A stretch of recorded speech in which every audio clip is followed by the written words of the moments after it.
안녕하세요. 모든 경기 종목을 다루고 있는 토서관입니다. 하루도 빠지지 않고 많은 경기들의 조합픽을 프리미엄 정보방에서 매일 공유하고 있습니다. 참여를 원하시는 분들은 영상 하단 댓글 보시면 오픈 채팅 링크 있으니 문의 주시길 바라며 구독과 좋아요 한 번씩 부탁드리겠습니다. 그럼 이번 경기 정보 시작하겠습니다. 리옹 포르투 축구와 관련하여서 유로파 16강 2차전으로 1차전에서는 리옹이 원정승을 거뒀습니다.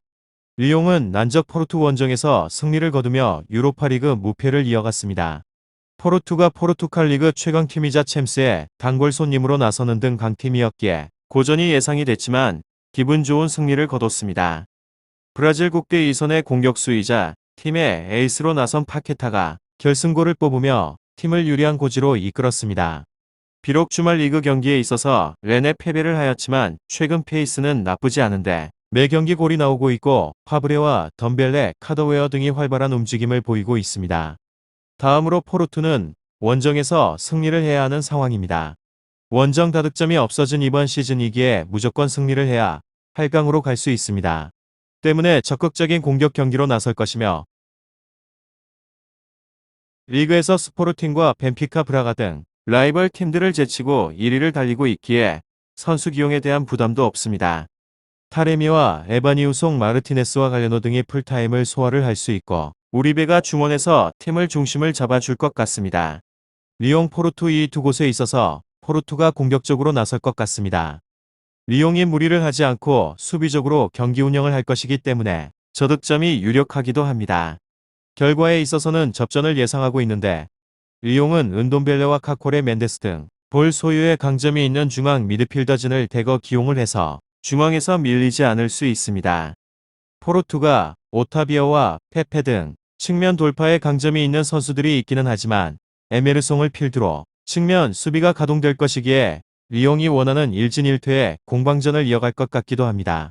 다음으로 리옹 리그에서는 11호 무패 승승패, 최근의 팀 분위기를 살펴보게 되면 그리 좋은 편은 아니라고 보여집니다.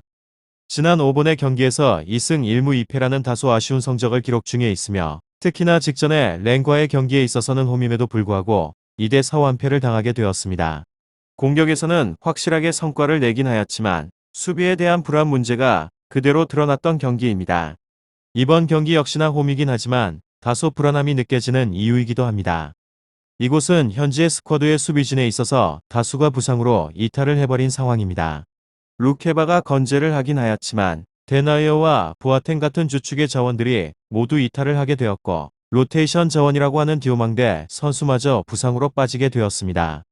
리옹 포르투 축구 결국에는 삼선 멘데스가 센터백 위치에 있어서는 서게 되는 상황으로 다만 멘데스는 피지컬적으로 그리 뛰어난 선수가 아니기 때문에 타레미와의 힘싸움에서 밀리게 될 가능성이 농후하기도 합니다.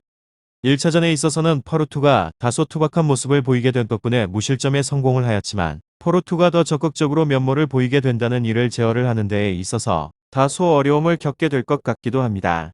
특히나 이번에 홈 경기력이 있어서 1차전보다는 다소 적극적으로 운영을 보이게 될 가능성이 높습니다. 이런 점에 있어서 되려 포르투에게는 기회를 열어줄 것 같기도 합니다. 다음으로 포르투 리그에서는 1위로 무승승패승 이곳은 최근 팀 성적에 있어서 준수한 편으로 지난 4번의 경기에서는 3승 1패의 성적을 기록 중에 있습니다. 다만 이 중에서 유일하게 1패로 바로 리옹과의 1차전의 경기에서 1대 0 패배를 하였고 상당히 공격적인 운영을 통하여서 계속해서 찬스를 노리게 되었지만 투박한 모습을 보이게 되면서 득점을 기록하지 못한 것이 아쉬웠던 경기였습니다. 이곳은 중원에서 비티냐는 좋은 활약을 보이게 되었는데 측면에서 박스 안으로 연결을 하는 과정에 있어서 그리 날카로운 모습을 보이지를 못했습니다. 타레미의 피지컬을 적극적으로 활용을 하는 시도였지만 공격의 다채로움이 부족했습니다. 리옹 포르투 확실하게 이다스가 리버풀로 떠난 이후에 측면적 공격에 대한 빈도가 크게 줄었으며 주말 경기에 있어서는 득점을 기록하게 된 갈레노나 콘세이상을 적극적으로 기용을 할 필요가 있어 보입니다. 현재는 리옹이 센터백의 자리에서 문제를 보이고 있는 중인데 측면적으로는 수비 압박을 분산을 시키게 된다면 타레미를 활용을 하고 있는 공격이 더 잘 먹혀서 들어갈 것 같습니다. 직전의 경기에서 사실점을 허용을 한 리옹이 수비이기에 이들이 충분하게 공략을 할 수 있을 것으로 보여집니다. 마지막으로 리옹 5위 진입에 중요한 일전이었던 9위 스타드렌과의 경기에서 패배를 하게 되었습니다. 골득실에 있어서 밀리고 난 후에 순위는 10위로 떨어지게 되었고 5위까지 승점 6점 차로 벌어지고 말았습니다. 리그에서의 페이스는 좋지 않은데 1차전의 원정에서는 1대0 승리를 엮어낸 후에 유럽 대항전에 있어서는 충분하게 다음 라운드 진출에 대한 가능성이 있습니다.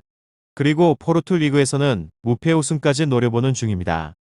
그렇지만 유럽의 무대에 있어서는 원정의 성적이 그닥 좋지는 않은 곳으로 홈에서 패배를 해버린 상황에 있어서 저조한 원정의 성적은 충분하게 걱정거리가 될 것 같기도 합니다. 챔스 조별리그에 있어서 떨어진 까닭은 원정 3번의 경기에서 2무 1패로 부지했기 때문으로 유로파에서도 라치오를 상대로 하여서 2대2 무승부를 기록을 하여서 아직까지 유럽 무대 원정에 있어서는 승리가 없습니다. 리옹 포르투 축구 잘 알아보시고 좋은 결과 얻어보시길 바랍니다. 유익한 정보가 되셨다면 구독과 좋아요 한 번씩 부탁드립니다.